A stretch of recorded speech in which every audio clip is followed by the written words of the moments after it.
Today I'm going to walk you through the typical periodic maintenance. You kind of call it an oil change on a new car. This example of like a 2022 Corolla, happens to be a hybrid. But first and foremost, when you get the vehicle, it's a great idea to do a walk around and just look for damage. So let's say we had a ding here. I'd want to note that before I even get in the car, period. So any damage, any scratches, dents, etc. Just walking up to the car, check it out. The other thing we may do is, like, from here we can kind of tell condition of tires, but mostly we'll be able to tell that when we get it up on the lift. So after my and also check the windshield for any cracks. That's been a thing. The customers don't pay attention until they pay to have an oil change done, and then all of a sudden, once they've paid some money, they start looking.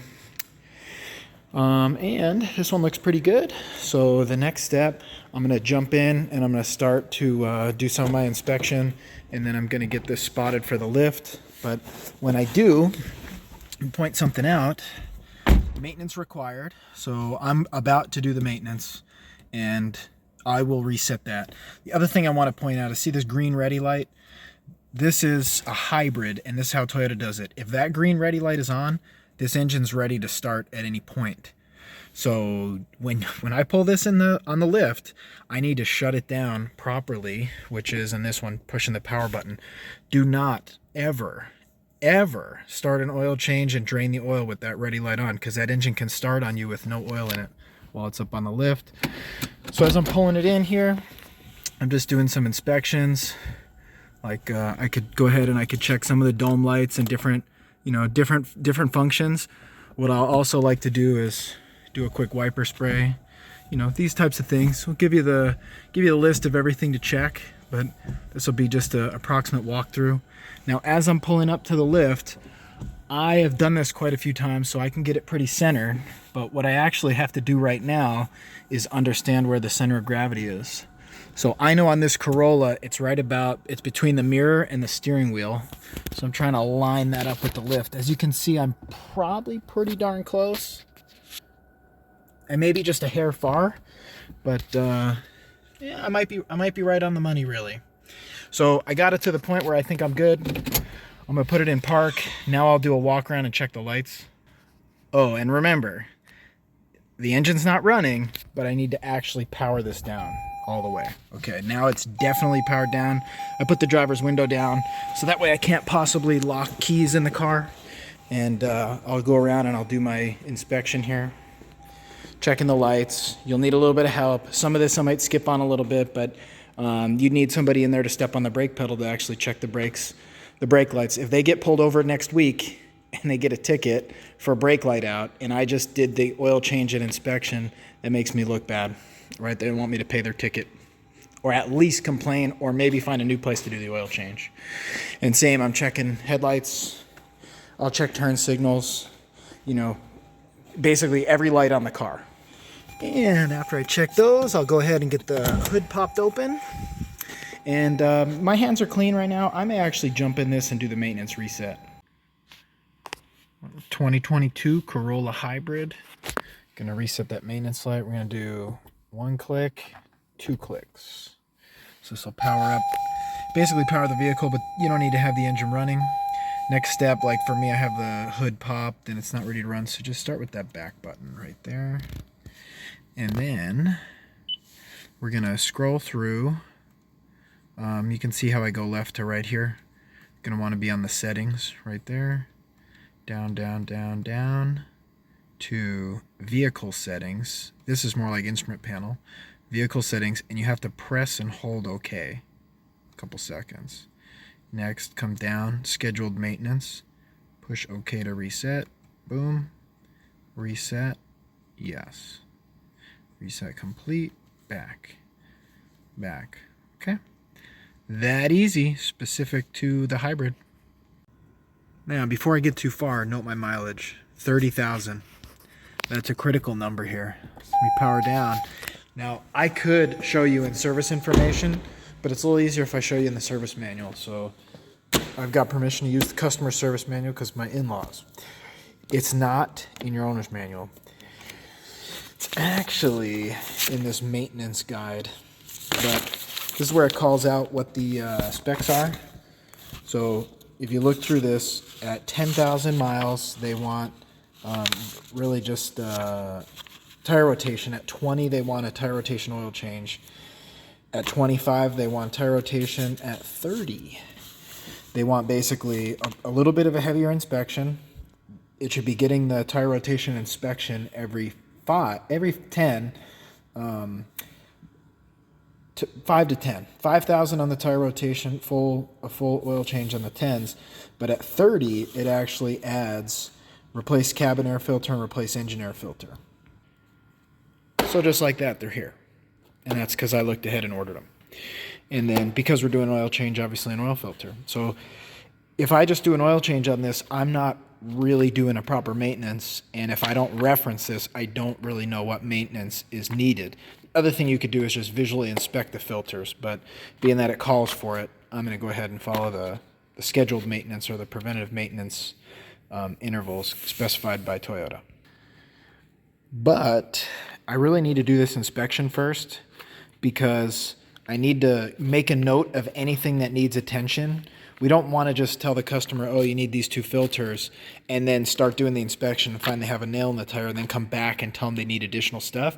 So let me pause these for a moment, even though I'm prepared with them, because I told the customer they needed them before I inspected it. Let me proceed with the inspection, and then I'll do the service. And so at 30, this can be pretty minor.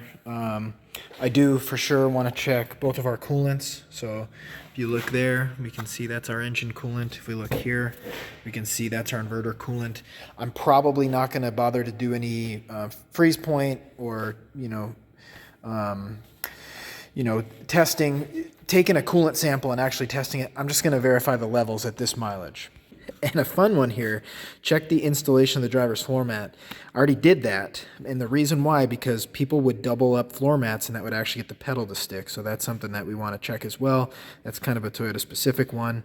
And the other thing I need to do is inspect the HV, that's high voltage battery cooling intake filter.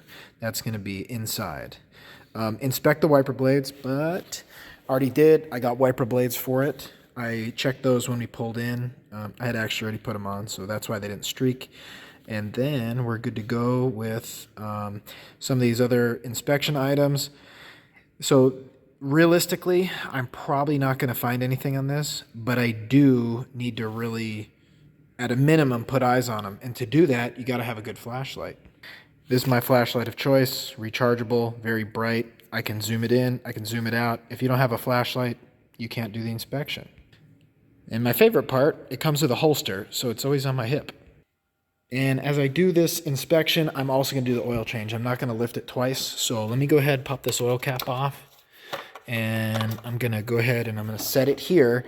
Now, if I forget the oil, I'm going to try to shut the hood. I'm going to break the oil cap, but I'd rather break the oil cap and remember to put oil in it than not break the oil cap and ship it with no oil and kill an engine, especially on a hybrid, because you won't even hear it typically backing out, so you have no indication at all that there's no oil in there, so do that. And I'm going to hang the funnel just because I'm cracking quart containers. If you're pumping it from a gun, no need. The next step, I'm going to lift this, but you have to really know how to lift it. So there's quite a lesson there, and I'm just basically going to do the lift and show you the lift points. And remember, I told you, I know where the center of gravity is on this from memory because I do this every day. But generally, we want to get it pulled onto the lift. So it's going to be dead center of the lift should be between the mirror and the steering wheel. And as you can see, you can approximate. That's about where I got it right there. So I know that it's spotted well. Now I got to hit the lift points.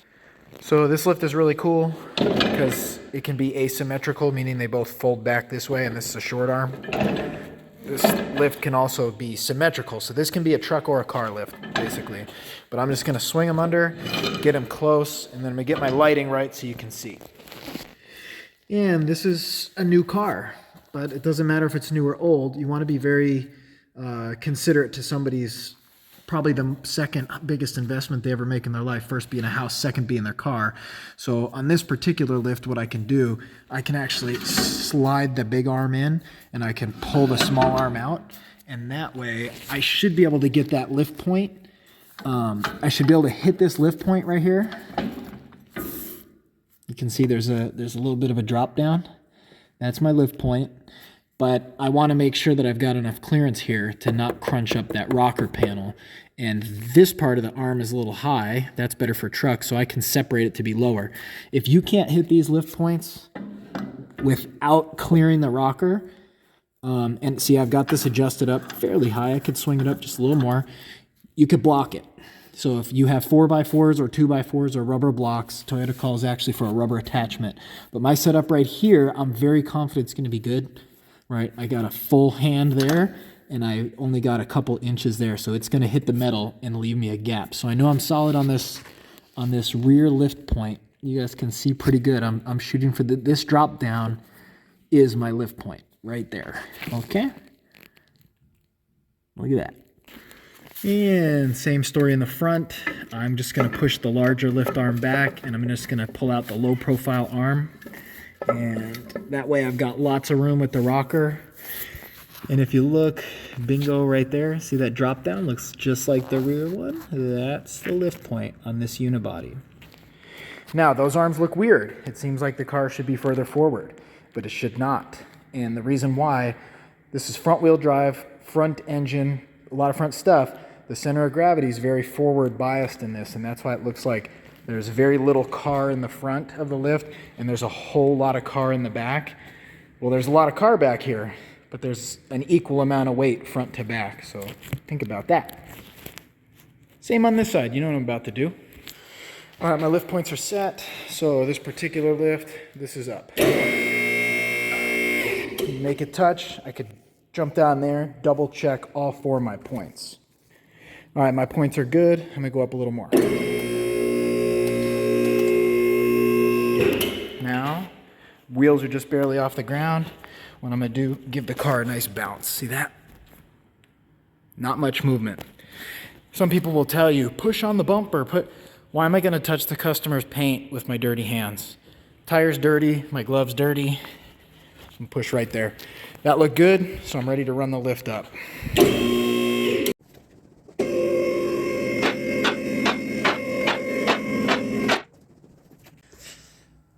Now, the reason I brought it up about halfway or a little bit higher is I need to pull these wheels off to do the inspection. So I'm going to do that right here now.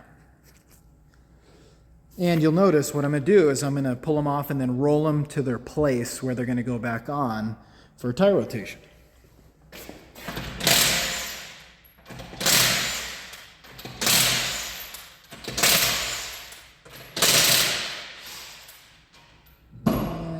Just leave one nut threaded a little bit so I can set my gun down, make a pile of lug nuts,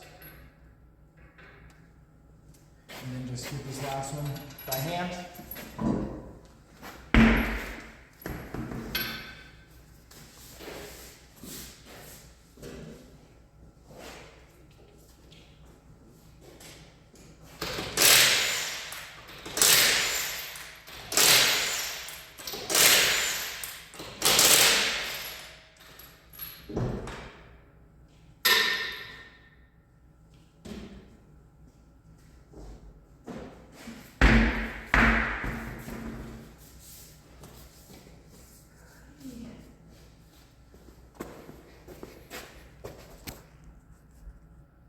Now you come with me.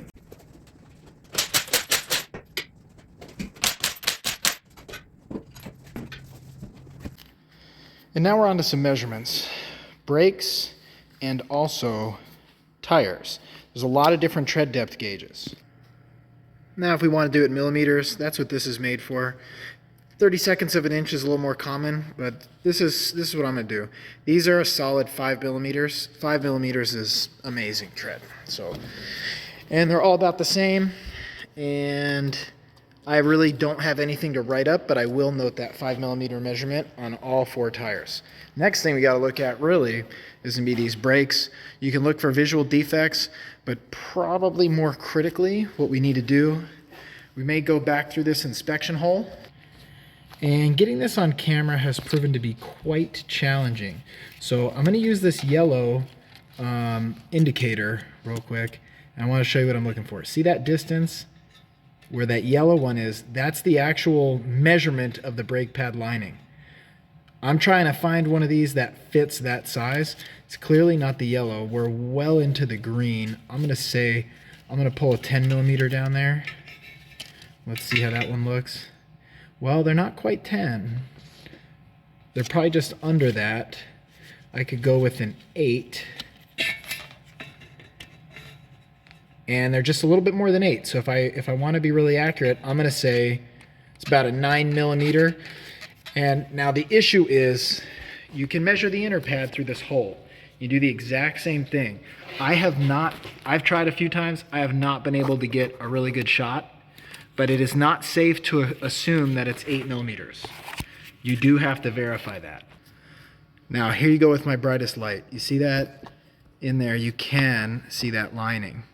And that looks all of 9, 8, 9, 10 millimeters, but I just couldn't get the measurement on camera. So go ahead and measure both, and if you can't measure both, visualize it, check it, put eyes on it, because you've seen many times where that inside pad is worn much, much faster than the outboard pad, and this will go metal to metal, and it'll make you look like you didn't do your job.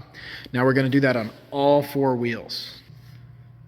About the same on that right front. About the same on that inboard right front.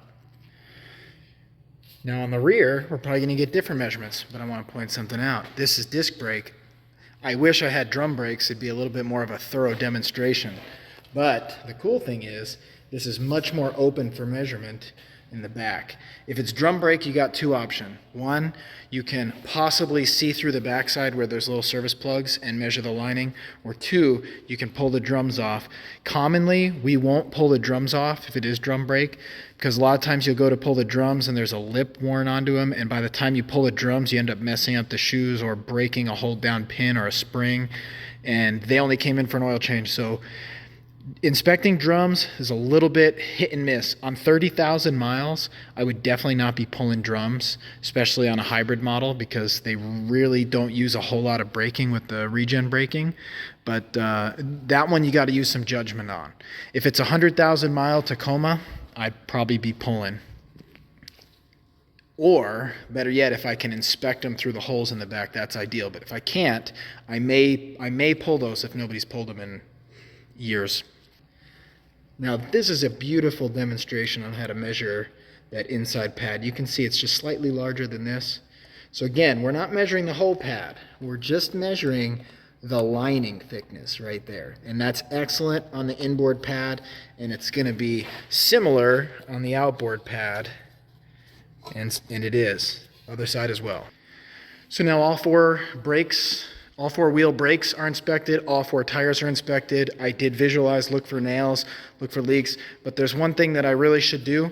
I'm going to set the tire pressure now, and the reason I recommend doing it now is I didn't see any nails, but if I go around and I have 34, 34, 34, and 22, that low tire pressure would give me a clue, you know what, there's probably a nail or something. So that's just a little bonus tip. Set the tire pressures before you tell the customer what it needs, because you don't want to tell the customer it doesn't need anything. Then you go to set the tire pressure, you realize it's low. You look a little more thoroughly, you spray it with some soapy water, and you find a nail, and you got to go back in and look like you didn't do your job the first time. So check them first. But you need to know what the spec is. For the driver's door, we got to look for the tire placard. That's where we will find it. And take a look. We're looking at 38 and 36 PSI. Cold. And this car hasn't been driven, so it is basically cold. Now I'm going to flex this a little bit, and I'm going to shoot 38 all the way around. If I go with 36, it's probably going to be fine, but I just find having them equal is probably going to not set off the customer's OCD on the instrument panel if they start looking at their tire pressure. The other thing to consider, if you're doing tires and they're warm and you set them to 38, or let's say 36, and they go home and it cools off and that drops the pressure down to 30, they may have a low tire pressure warning in the morning. And that would be because you didn't account for the temperature. So if they're cool, as these are, I know because I can lay my arm on it. They're colder than my skin. I'm going to go right for that 36 or 38. But if I lay my arm on it and it feels warmer, I'm going to have to bump it up. I'm going to probably go for more like a 40 a 42 maybe even, if it feels actually hot, like if the car just came in off the freeway. As you can see, these are down around 32. These need air. If they're all around 32, I do not suspect a leak. And there's that 38 number, times 4. I'm gonna do all 4 of them at 38. So all 4 tires checked out, no leaks. Now you got 2 options. You can lift it up a little further, continue the inspection, but at this height I have it at, I'm actually just gonna put these wheels back on and lightly snug them, not torque them to spec, but just run the lug nuts up with the impact gun very light setting.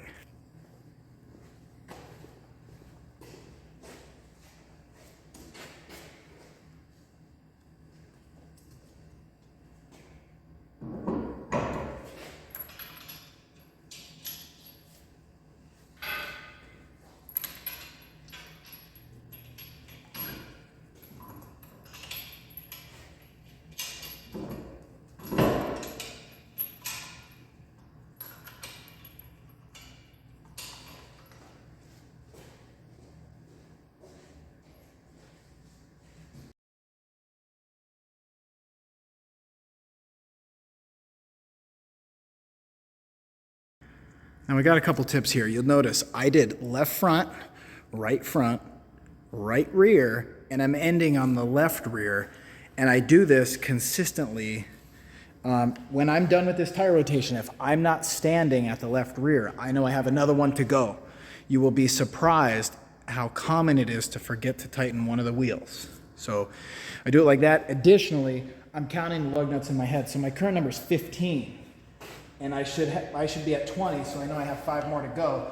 Now notice when I do this, I'm helping this wheel become seated onto the hub, and I'm using the gun on one of the lower lug nuts to just help seat it. You have to have it seated, and we'll do on light, star pattern. Those are not torqued. Those are just run down. We will come back through with the torque wrench and final torque those. Other thing I want to tell you, I kind of made a mistake, and this is going to be a question I have for students. I put these wheels on, and that just took me a few minutes. The truth is, I should finish the inspection completely and then send someone to tell the customer what they need. As soon as possible, they're more likely to buy a service, and I just extended the wait time 3 minutes before they hear actually what their car needs. So that was a mistake on my part. Additionally, I should have checked the battery. I should have performed a battery test while I had it down. So I will have to lower it to do that. I'm a little out of order. That's gonna be a question for you. All right, and now I'm ready to go up the rest of the way and start the oil change. Now that at full height, I'm actually wearing a headlight, so I'll turn that on. And as you can see, you can't access anything. So I've got to get a couple tools to pull this panel. And any defects I find, I'm gonna notice right now and note that so I don't get blamed for it. So just looks like a 10 millimeter. So by hand or by power, whichever you want to do, but don't tighten it when you're supposed to loosen it. Alrighty, so I'm gonna show you my process here. I will use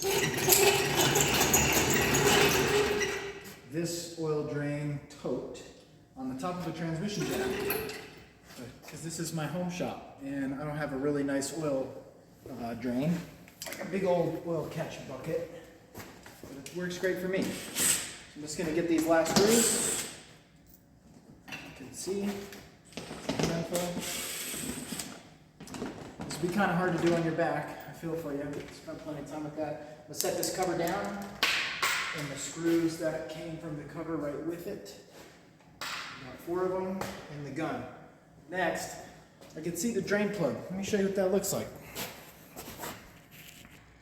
All right, so coming in right from the front, you'll notice here's our oil pan. That's our drain plug, 14 millimeter, and this is our spin-on oil filter. So those are the 2 pieces I'm going to go after right now. Let's see, you should be able to see pretty well. I'm going to show you a few tools here. This is my 14 millimeter wrench. This is the first thing I'm gonna use. And I'm gonna go ahead, I'm just gonna crack that drain plug loose. And after I crack it loose, I'm putting this in my pocket. It will not come out of my pocket until I've tightened this drain plug. If I still have a wrench in my pocket, I know that I have not tightened this drain plug. So I'm really minimizing my ability to forget to tighten this drain plug. Okay, then I'm just gonna unthread this, and oil's coming out, and my little drain pan tends to fling oil, so I have to babysit it a bit. While I'm babysitting that, I can check. There's a drain plug sealing washer. Ooh, easy baby, easy baby. Right there, right there.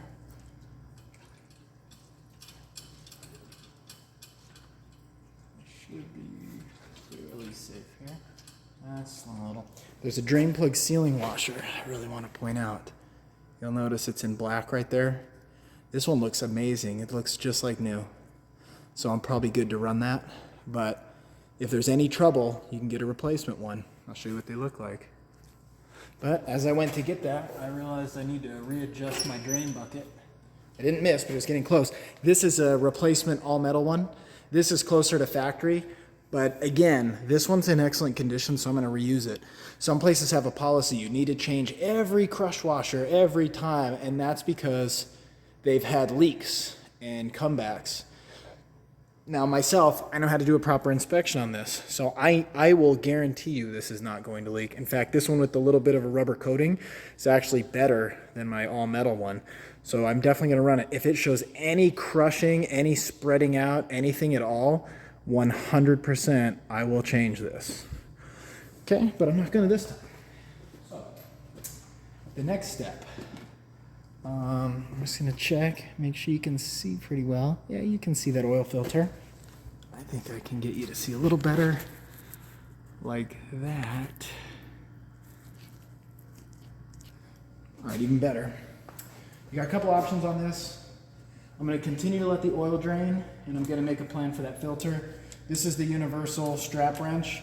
They have different sizes. This size will fit, as you can see. Right? It'll only go one direction, and I can crack that oil filter loose. And this is probably my go-to. The other option is you can get a cup, an oil filter cup, and this is a Toyota SST, and this will work great. But I've got to get a ratchet, and I'd rather just leave my ratchet nice and clean if I can.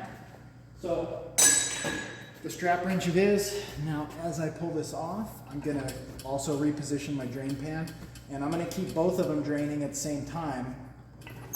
But if you're worried about that, go ahead and put the drain plug back in at this point. Really, just about all the oil is drained out of it. If you want every drop of oil, you're going to be waiting a month. So spin that off, set it down, let it start to drip and drain out. Okay, and as that's doing that, I grab my new filter. This one's correct, even though it says AC Delco. I like AC Delco filters. I'm gonna give you two options. I'm gonna tell you what I would do. One, I'm gonna take a quick peek. Look about the same. I'm going to touch one to the other one, and I'm going to spin it on. I'm kind of breaking the rules right now, but this is genuinely what I do a million times. The reason I touched them, I want that rubber gasket lubricated. What the service manual tells you to do is to get a brand new oil filter and put brand new oil on that O-ring, and that's great. That's amazing. Nice job. But I'm not sure that brand new oil really lubricates it any better than a bit of used oil. So this is how I do it. Now when I go to tighten this up, I'm gonna use a rag here so I can get a grip, and I just tighten that as much as I can tighten it by hand. But I also do a lot of manual labor, so I got some hand strength. If you're weak, and you know you're weak, you could use the wrench. But if you are not weak, if you're just average or normal or even a little bit weak, don't use the wrench. Everyone's gonna hate you, okay? If it's tight, strong arm tight, it's good to go. It's not gonna leak. The other thing is, I like to touch them together because I verify the O-ring is on here. If that O-ring or that gasket doesn't come off and it's stuck on there, and you put an O-ring on top of an O-ring, it will leak. It will come back. You may get fired for that. That may cause all the oil to leak out and an engine to burn up. So be thorough. I also looked and I made sure there was no O-rings stuck to that surface, just in case there was already a double gasket, which is very unlikely. And now, just in that amount of time, I'm great to put this drain plug back in, and I'm going to do this in 2 steps. And this is my own personal preference. I'm going to reach for that wrench that's in my pocket. I just took it out. And I'm going to tighten this up, and I know about how tight this needs to be. And it's snugged up. Realistically, I would run this, but because I'm training you, I'm going to pull torque specs, and I'm going to show you how to torque that to specifications. Spec, 27 foot-pounds. Let's see if it moves before it clicks. It was already there, so I had it close, but I'm going to hit my 27 number. That way I can sleep at night. There's no chance I under-torqued or over-torqued that drain plug. And for the record, if you over-torque it slightly, it's not going to come out. If you under-torque it, it may come out. So if you had to err this on the side of a little too tight. However, if you substantially over-torque it, you'll begin to damage the threads in the oil pan. The threads in the oil pan will eventually either strip or gall, or it can even break a welded-on nut loose, at which point, if it's an aluminum oil pan, that will need to be drilled and either helicoiled, time-serted, an oversized drain plug put in, but a lot of times we don't do that on the steel ones. If you mess that steel one up, we're gonna replace that oil pan at the cost of either you or your employer. So a little bit over tightened, like if you did 30 foot-pounds, cool. But if you did 50 foot-pounds, not cool. Now, I've wiped it, I've cleaned it. There's no residual oil. I'm not over the top where I brake clean everything, but because I know what brake clean costs. But if you are at a shop and they don't care, brake clean it then. And now I'm ready to reinstall that cover. And one of the reasons this is a job that can get you in trouble is you reinstall this cover, and if it's got a loose drain plug, that oil is probably not going to make it to the ground. You're not even going to realize it's leaking. So just really make sure that you have that drain plug tight, torqued and everything. Now this cover has to be slid in from driver's side towards passenger side. The holes lined up, get the bolts started, and then I'm going to go ahead and just click them in very lightly with the gun. These are not metal to metal, they're just threading into little clips. Like that. Boom. Okay, done. Now I need to continue the inspection, and again, I kind of messed my order up. Remember my flashlight? I'm going through, I'm checking. CV axles, sway bar links. I'll actually grab up and try to pull up and down. Feels tight. I'll grab the wheel, a little hit. I'll try to move it. Tilt it up and down like this, and side to side like this. Side to side would typically be like a tie rod or something with the steering. Up and down would probably more be like a ball joint.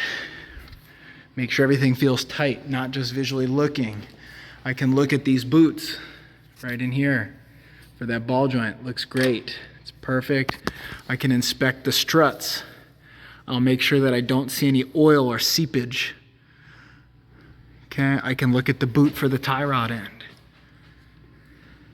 I can look for any apparent loose bolts. Same on this side. I can look at the exhaust to see if I see any issues. I can look at the bottom of that transaxle. That was another thing I looked at when this cover was off. I don't see any signs of any leaks. I don't see any seeps. I don't see any issues at all. That seal and gasket right there that I'm pointing to, those are notorious to leak. That's a front timing cover, and those can leak, and I would like to note that if there is an actual leak. But I'm really not seeing any issues. I can inspect this exhaust. Those are high voltage cables. We're not going to really play with those. Okay, but I'm back here looking at bushings, looking at sway bar links. I have to move. I can try to move that wheel.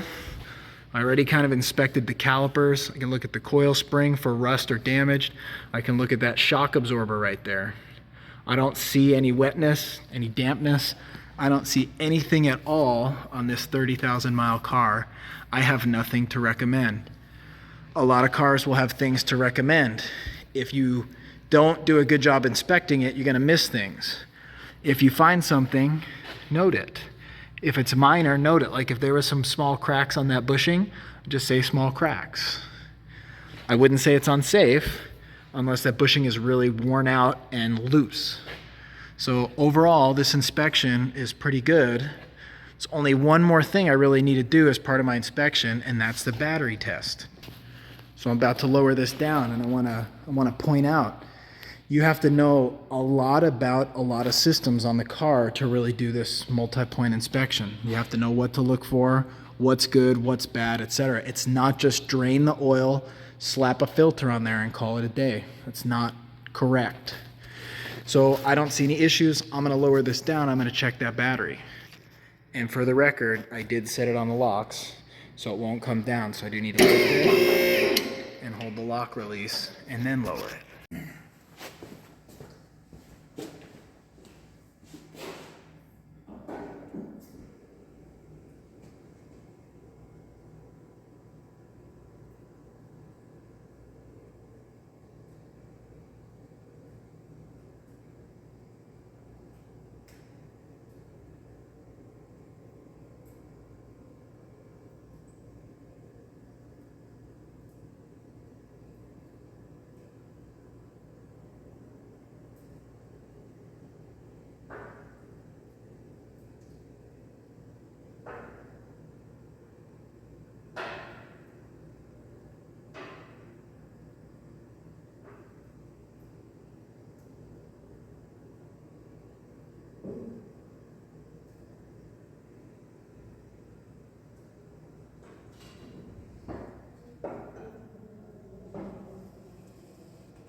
Now, like I said, I gotta do this battery test. I should have done it earlier. I goofed up on that. Because I still have not been able to send in to the customer what they need. I'm kind of fibbing because these are my in-laws. So I'll click through the battery test. That's a lesson on its own. Okay, it's testing. I had to look at this battery to pull the battery cold cranking amps. Okay. Okay, battery passed. Right now, I need to stop what the heck I'm doing and go tell the customer. Basically, what I'm telling the customer is the inspection is good, but preventative maintenance is going to call for that engine air filter, that cabin air filter, and we're wrapping up the oil change, and I have to do final torque, fill the oil, check the oil, button this up, do the filter, and then do the other filter, and you're done. So I would give an estimate of about 10 minutes. All right, so I'm going to do this vehicle a 0W20. It actually calls for 0W16. I'd say that's critical if you're in a cold climate, but I'm in Southern California. Running slightly thicker oil is perfectly acceptable. It calls for 4.4 quarts. So I'm gonna pour 4.4 quarts or thereabouts, and then I'll double check it.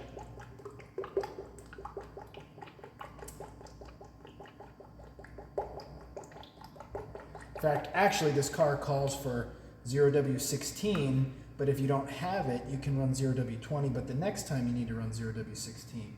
But again, 0W20, excellent for a place that doesn't really go below freezing regularly. So I'm coming up on, I felt like I've probably poured almost 4 quarts, so I'm gonna be slowing down here in a second. And what I should have in here is about 0.6 quarts left over, because it's a 5-quart container.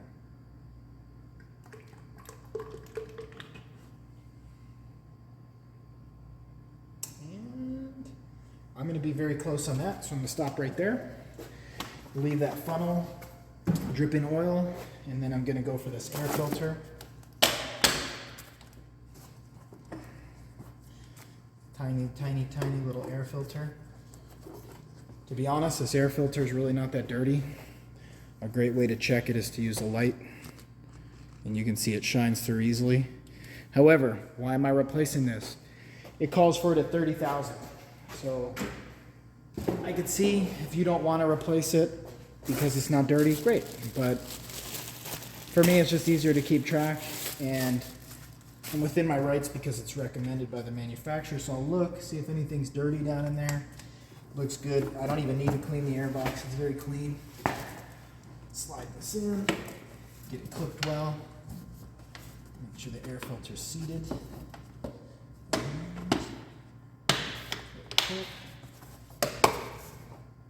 Looks good. Looks like I should be ready for this funnel to come out. When the funnel comes out, I put the oil cap on. I don't do anything until then. Now what I could do as a cheat, I could actually check the oil level. Wipe, recheck. It should be just a hair high. So let's have a look here. Tough to get a read. Let me redo.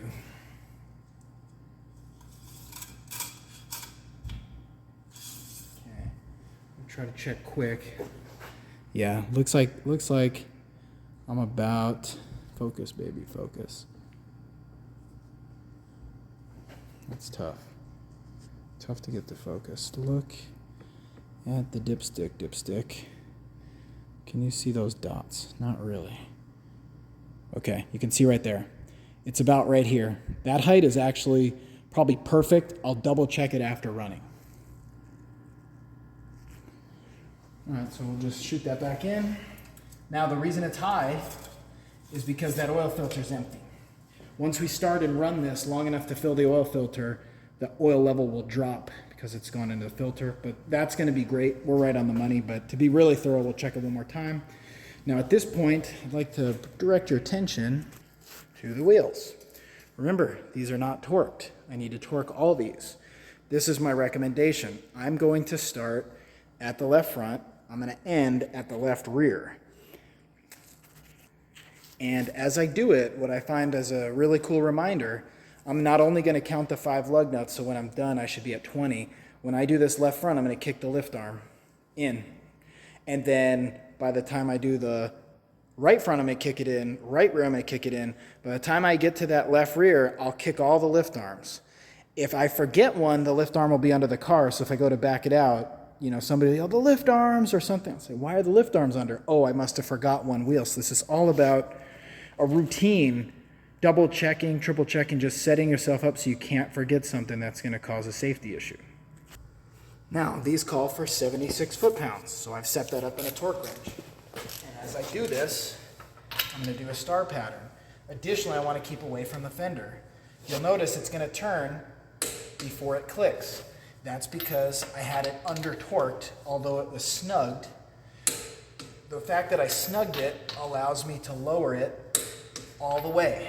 If you're doing this by hand, you're gonna need to try to snug them as much as you can in the air and then only lower it slightly. Now, if I've been talking too much, if I think I might have missed one, it's perfectly acceptable for me to go in a circle, just to be sure, but I'm wasting time. So on the remaining, I'm gonna continue to count my numbers. Right now, I'm gonna push this lift arm in. Okay, I got 3 more wheels to go. Same exact technique.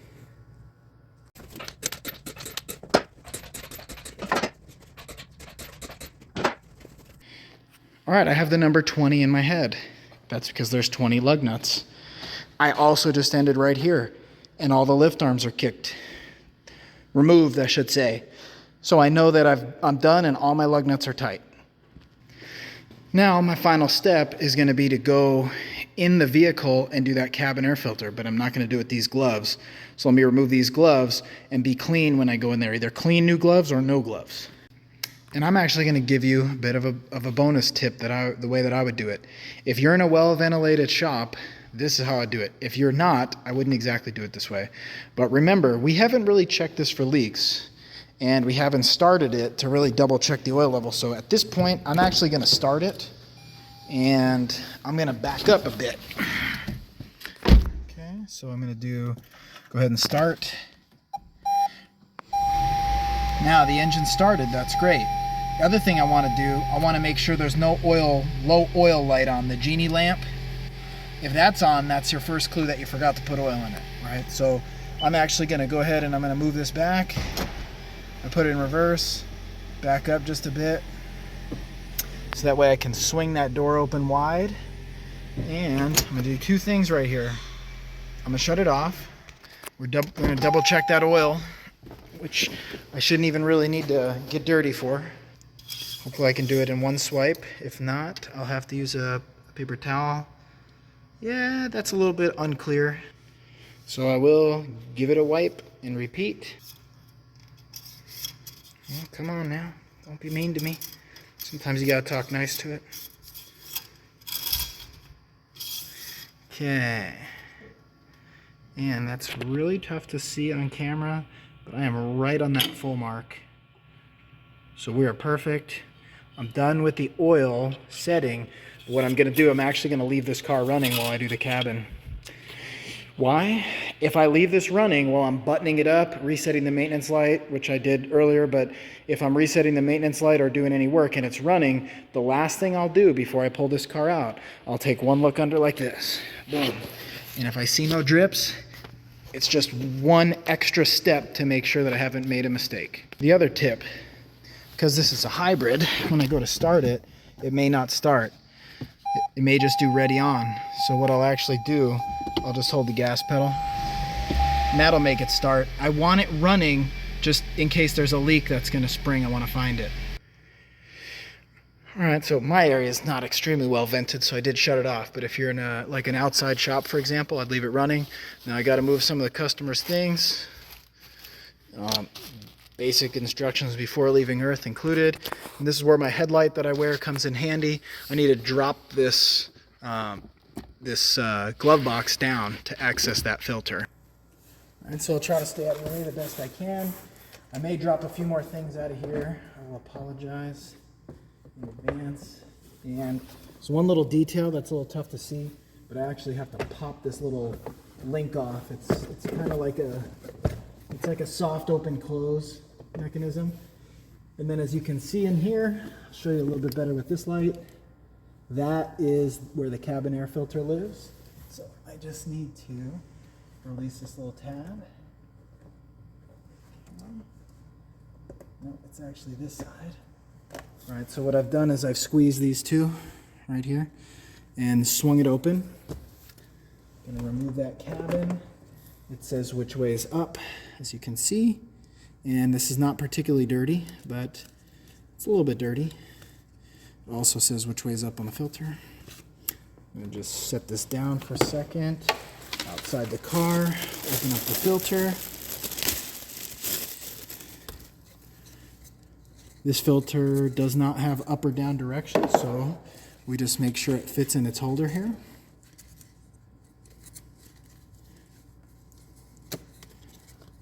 Now they do make upgraded filters, all sorts of charcoal and carbon, but I found it makes the most sense to me to just change it on when it's due. I'm gonna slide that in. I'm gonna pop that cover back on, right? Just like how I removed it, except click. We're good. Bring the glove box up, kind of latch the hinges on the bottom, land those in there, pop the little strut mechanism in, and then just help it over those bumps. There we go. Return the items to the glove box. Now I'd like to remind you there was one more thing that needed to be inspected, because this is a hybrid. This is actually the intake for the high voltage battery. So I need to actually pop this out and inspect that filter if I'm going to really follow the correct specified procedures. It's going to be a little tough for me to do this left-handed and on camera, but this is my pocket screwdriver from Toyota.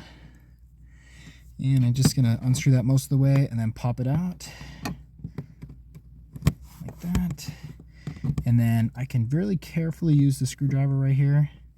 Just pull it out just a bit until I can get my finger behind it. And give a little pull. A little pop, snap.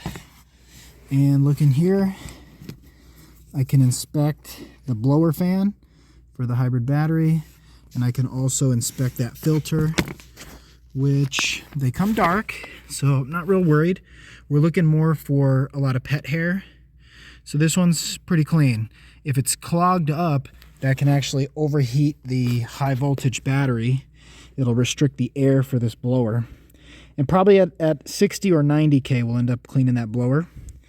And there's our high voltage disconnect. We don't need to play with any of that to check the filter. We're just checking a filter. We're not doing hybrid work. Now I'm going to button that up. Now a little tip on those clips, get it started and then just push it in. You don't have to thread it in with the screwdriver. That just helps to get it apart. And this car's really done. Final step being just close the hood. And because I've already reset the maintenance light, I got really nothing else to do. So it took quite a while, but it's very thorough. And that's a 30,000 mile service on this 2022 Corolla Hybrid. And this comes with a special delivery service. I'm going to deliver it right to the customer's house. I didn't get that. Could you try again? Well, I could, but I'm done. So I was over there, and now I'm over here, because it's my in-laws.